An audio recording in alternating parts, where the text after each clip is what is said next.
नमस्कार दोस्तों, बहुत स्वागत है आपका न्यूज़ कनेक्ट पर। मैं हूं आपके साथ सुमित पांडे। और दोस्तों, आपको मालूम ही है कि इंग्लैंड में ओवल के मैदान पर इंग्लैंड और इंडिया के बीच एंडरसन टेंडुलकर ट्रॉफी का 5वां टेस्ट मैच चल रहा है और कल डे 1 खत्म हो गया है और उसी का एनालिसिस लेकर मैं आपके सामने आया हूं दोस्तों। तो वीडियो के अंत तक आपको मेरे साथ बना रहना है। तो दोस्तों, पहले तो बात टॉस से ही चालू करते हैं। आप में से जो लोग जुड़े हुए हैं मैच के साथ वो जानते होंगे कि इंग्लैंड ने टॉस जीता और टॉस जीत के किसी को भी कोई सरप्राइज नहीं हुआ कि उन्होंने बॉलिंग चुनी, क्योंकि ओवल की इस पिच पर, कैनिंगटन ओवल जो मैदान है उसकी पिच पर फास्ट बॉलिंग का जो रुतबा है वही हमेशा छाता है दोस्तों। और वो एक बार फिर से देखने को मिल रहा है और यही इंग्लैंड को पता था, इसलिए सारे ही फास्ट बॉलर्स के साथ गए इंग्लैंड इस मैच में। एक भी स्पिनर नहीं खिलाया है। जो रूट एक पार्ट टाइमर है, अगर कभी उन्हें जरूरत पड़ी तो जो रूट को लेकर आएंगे, लेकिन वो कितनी बॉलिंग कर लेंगे दोस्तों। तो इंग्लैंड ने यहां पे सही किया कि सारे फास्ट बॉलर्स जिताए और एक महत्वपूर्ण टॉस जीता और आगे से जाके इंडिया को प्रेशर में डालना चालू किया। और कैसे किया वो प्रेशर में डालने का काम दोस्तों? तो एक के बाद एक इंडिया के विकेटों की झड़ी लगाई दोस्तों।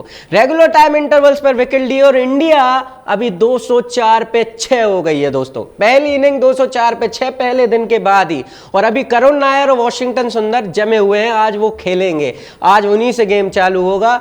तो 204 पे 6 कोई अच्छी स्थिति तो है नहीं दोस्तों। न यशस्वी जायसवाल चले, न केएल राहुल चले, ना कोई और चला। साई सुदर्शन अच्छी टच में लग रहे थे, लेकिन वो भी 38 रन के स्कोर पर चले गए। गिल भी अच्छे बैलेंस में लग रहे थे, लेकिन 21 पर कप्तान साहब भी चले गए। तो कप्तान साहब यानी शुभमन गिल अब एक सीरीज में किसी भी टेस्ट कप्तान के द्वारा बनाए गए सबसे ज्यादा रनों का रिकॉर्ड उन्हीं के पास चला गया है दोस्तों। जी हाँ, शुभमन गिल ने सुनील गावस्कर साहब का रिकॉर्ड तोड़ दिया है एक सीरीज में सबसे ज्यादा रनों का।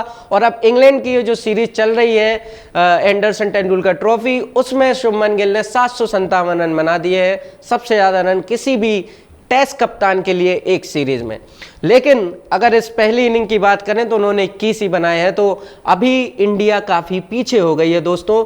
सारे के सारे पेस बॉलर्स के साथ इंग्लैंड गई है और उन्होंने पिच में जो घास लगी है ना, उस घास का बहुत बेहतरीन इस्तेमाल करते हुए, बाउंसी ट्रैक पर बाउंस का पूरा इस्तेमाल करते हुए दोस्तों, सीम पोजीशन के साथ जो बॉलिंग करी है इंग्लैंड के प्लेयर्स ने, बनता था, उनका डिजर्व करते हैं वो 204 पे 6 जो उन्होंने प्राप्त किया है। अब इसके आगे क्या है? इसके आगे यही है कि करुण नायर जो वापसी कर रहे हैं, पिछले मैच में ड्रॉप किए गए थे वो, लेकिन इंडिया ने सोचा कि भाई कैनिंगटन ओवल की पिच है, एक एक्स्ट्रा बैटर के साथ जाते हैं और वो कहीं ना कहीं डिसीजन इंडिया के हक में जा रहा है, क्योंकि करुण नायर अभी 52 पर खेल रहे हैं दोस्तों, क्रीज पर टिके हुए हैं। पूरी सीरीज में पहली दफा वो प्रॉपर टच में लग रहे हैं। हालांकि पहले भी लगे हैं, लेकिन विकेट खो देते थे। कोई एक फालतू का शॉट खेल के, कोई फालतू की ड्राइव, अनचाही सी ड्राइव खेल के आउट हो जाते थे। लेकिन अभी इस मैच में बहुत अच्छे शॉट्स खेल रहे हैं, 52 पे खेल रहे हैं और साथ में पिछले मैच के हीरो, पिछले मैच के शतकवीर वॉशिंगटन सुंदर भी खेल रहे हैं 19 रन पे।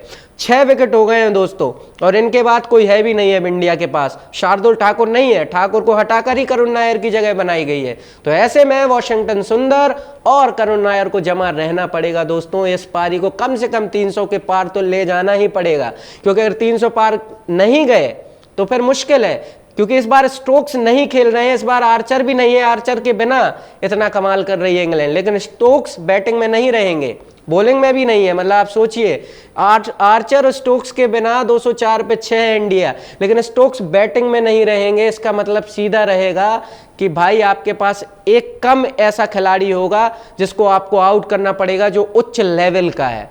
तो ऐसे में अगर 300 पार आप जाते हैं तो आप अपने लिए एक चांस बना सकते हैं दोस्तों। अब डे 2 3:30 बजे से चालू होगा, बने रहना है आपको हमारे साथ भी। हम भी रेगुलर अपडेट्स आपको ऐसे देते रहेंगे, एनालिसिस लेके आते रहेंगे। देखते रहिए न्यूज़ कनेक्ट। वीडियो पसंद आया हो तो लाइक कीजिए और शेयर तो ज़रूर कीजिए।